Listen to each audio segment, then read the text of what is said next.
Hello friends, good morning. I'm Satyanarayan. I'm a 2019 batch IPS, and in this video we will talk about Rafale. So after all the controversies and so much delays, finally 5 Rafales have arrived in India और उससे जो Indian Air Force की जो capabilities है उसमें काफ़ी सारा enhancement हो जाएगा. So in this video we will particularly talk about the specifications of this aircraft. क्या है इसके स्पेसिफिकेशंस, इसकी उड़ान की क्षमता कितनी है and what are its capabilities, यानी कि इस पे कौन कौन से वेपन्स जो हैं वो ऑन बोर्ड किए जा सकते हैं और कहाँ कहाँ चाहिए, किस तरीके से जो एक वॉर होता है उसमें किस तरीके से ये काम आ सकता है. So we will discuss all these issues. So first of all we know that India ने जो रफेल है वो फ्रांस से खरीदे हैं. सो 5 जो रफेल फाइटर जेट्स है that arrived in India on Wednesday and they will resurrect the number 17 Golden Arrows squadron of the Indian Air Force. Okay, so जो गोल्डन एरोज स्क्वाड्रन है उसमें इनकी जो संख्या है वो बढ़ जाएगी. It will take the IAF squadron strength to 31. तो अब जो इंडिया के पास जो है वो टोटल 31 एयरक्राफ्ट हो जाएंगे इस तरह से. ओके, और जब आप जैसे जानते हैं कि टोटल जो है वो 36 रफेल जेट का डील है फ्रांस के साथ. सो जब टोटल जो 36 है Rafale jet that will be delivered by 2022, जब 2022 तक सारे डिलीवर हो जाएंगे तो इंडिया में जो स्क्वाड्रंस की जो संख्या है यानी कि जो एयरक्राफ्ट की संख्या है वो 32 हो जाएगी. ओके, एंड जो सैंक्शन स्ट्रेंथ है वो 42 है. तो यानी कि एक तरीके से जब ये सारे के सारे रफेल जेट आ जाएंगे उसके बाद भी जो सैंक्शन स्ट्रेंथ है उसमें थोड़ी सी कमी रह जाएगी. So the government of India should think about it and they should speed up the procurement so that India's defence capabilities can be enhanced and particularly seen जो दोनों तरफ जो है बॉर्डर के हमेशा चैलेंज रहता है, तो उस वाली चीज़ को ध्यान में रखते हुए this is very very important कि जो इंडियन एयरफोर्स है उसकी जो कैपेबिलिटीज है उसको एनहांस किया जाए. अगला जो है पॉइंट वो ये है कि जो रफेल जो एयरक्राफ्ट है that is 4.5 generation Rafale jet, और ये जो है वो state of the art aircraft है. यानी कि जो इसमें जो टेक्निक यूज हुई है वो बाकी किसी भी और दूसरे एयरक्राफ्ट में यूज नहीं हुई है. And it can reach almost double of the speed of the sound, यानी कि जो साउंड की जो स्पीड होती है 1 मैक, उससे ये ऑलमोस्ट डबल हो जाता है 1.8 मैक पे. तो जो साउंड की भी स्पीड है उससे भी ये डबल स्पीड पे ट्रेवल कर सकता है. And with its multi-role capabilities including the electronic warfare, air defense, ground support and in-depth strikes, the Rafale lends air superiority to the Indian Air Force. Okay, so these are its multiple capabilities, that is electronic warfare वो हमें पता होना चाहिए, air defense यानी कि हवा में जो है वो डिफेंस करना, ग्राउंड सपोर्ट यानी कि ये ग्राउंड सपोर्ट भी दे सकता है, and in depth strikes. Okay, so these are the multiple its capabilities. Next we will look about the specifications of this aircraft. So इसका जो टोटल वेट है that is 24.5 ton maximum take off weight है. Okay, ये इतना weight carry कर सकता है. इसका जो एम्प्टी वेट है that is around 10 tons, and जो इसकी स्पीड है that we have already talked about 1.8 Mach at high altitude. Okay, then इसकी जो रेंज है दैट इज 3700 किलोमीटर्स, एंड जो इसकी लेंथ है that is 15.30 metres. Okay, so length जो है 15.30 है.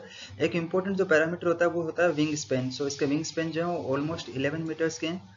एक्सटर्नल लोड जो है इस पे लगभग 10 टन रखा जा सकता है, और इसकी जो फ्यूल की जो इंटरनल क्षमता है that is 4.7 tonne. And you must have also seen the video and in the images that इससे जो है वो एयर में भी जो है वो रिफ्यूल किया जा सकता है. Okay, so this is a very good advantage. और इसकी जो सर्विस सीलिंग है दैट इज 50,000 फीट, तो यानी कि ये इस वाली हाइट पे भी उड़ान भर सकता है. ओके, एंड जो लैंडिंग ग्राउंड रन है वो उसको लगभग चाहिए 450 मीटर, यानी कि ग्राउंड में आने के बाद इसको 450 मीटर तक जो है वो ये रुक सकता है. Okay, so these are its specifications. And next अब इसका कंपैरिजन करते हैं जो चाइनीज का जो एयरक्राफ्ट है J-20 चेंगडू उसके साथ की, यानी कि जो चाइना जो है दम्भ भरता है कि उसके पास बहुत सुपीरियर एयरक्राफ्ट है, तो उसके मुकाबले इसकी कितनी क्षमता है. तो जो चाइना का जो J-20 है they are called the 5th generation combat jets. Okay, हमारा जो रफेल है दैट इज 4.5, बट ये जो है 5th जनरेशन है. बट इनकी जो एक्चुअल कॉम्बैट एक्सपीरियंस है J-20 का वो बिल्कुल भी नहीं है, लेकिन जबकि जो रफेल है उसका एक्चुअल प्रूवन कॉम्बैट है, यानी कि जो एक जो लड़ने की क्षमता होती है वो इसकी प्रूवन कैपेबिलिटीज है. बिकॉज जो फ्रांस का जो एयरफोर्स जो है उन्होंने French air force they have used it in the missions in Afghanistan, Libya and Mali. तो फ्रांस ने इनको ऑलरेडी यूज कर लिया है और इनकी जो कैपेबिलिटीज है they are proven now. Okay, it has also been use for the missions in central African republic, Iraq and Syria. तो अलग अलग जगह पे इनको यूज किया जा चुका है, तो इससे हम कह सकते हैं कि रफेल जो है वो इसका एक्सपीरियंस है और जो J-20 है उसके पास एक्सपीरियंस की अभी कमी है। Rafale can also carry more fuel and weapons than J-20। Okay, so this is very important. इसमें फ्यूल जो है वो भी ज़्यादा हो सकता है और जो वेपन्स है वो भी J-20 से ज़्यादा हो सकते हैं। Okay, so this is another advantage. अब कंपेयर करते हैं जो अमेरिका का F-16 है उसके साथ, बिकॉज पाकिस्तान जो है उसके पास F-16 एयरक्राफ्ट हैं। तो एक तरफ चाइना है, दूसरी तरफ पाकिस्तान है, तो हमको दोनों के थ्रेट को देखना पड़ेगा। So each aircraft has 14 storage stations for the weapons. जो राफेल है उसमें टोटल 14 स्टोरेज स्टेशंस हैं। The jets come with one of the most advanced meteor air to air missile, यानी कि जो एयर टू एयर जो मिसाइल्स होती है उसका मोस्ट एडवांस्ड वर्जन जो है वो राफेल में है। The 190 kg missile has a beyond visual range of over 100 km traveling at a speed of Mach 4। यानी कि जो मिसाइल राफेल से जो छोड़ी जाएगी वो उसकी जो कैटेगरी है that is beyond visual range. Okay, और उसकी जो 100 किलोमीटर तक की जो रेंज है वो अचीव की जा सकती है। इसकी जो ट्रैवलिंग की जो टॉप स्पीड है दैट इज 4 मैक, यानी कि जो साउंड होता है उसकी भी, यानी कि जो साउंड स्पीड है उससे भी 4 गुना ज़्यादा। And next F-16 jets they are used by Pakistan and they can carry AM missile while उसकी जो BVR है that is 75 kilometre.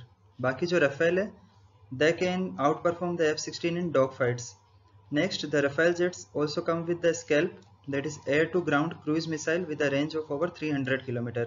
So Rafale, it's a long-range deep strike missile. Okay. Next, कौन कौन से वेपन्स इसमें ऑन बोर्ड है? So MICA air to air missile, यानी कि जो हवा में जो मार करने वाली जो मिसाइल होती है वो इस पर ऑन बोर्ड होगी। And it is can be used for both the close quarter dog fight and for the beyond visual range.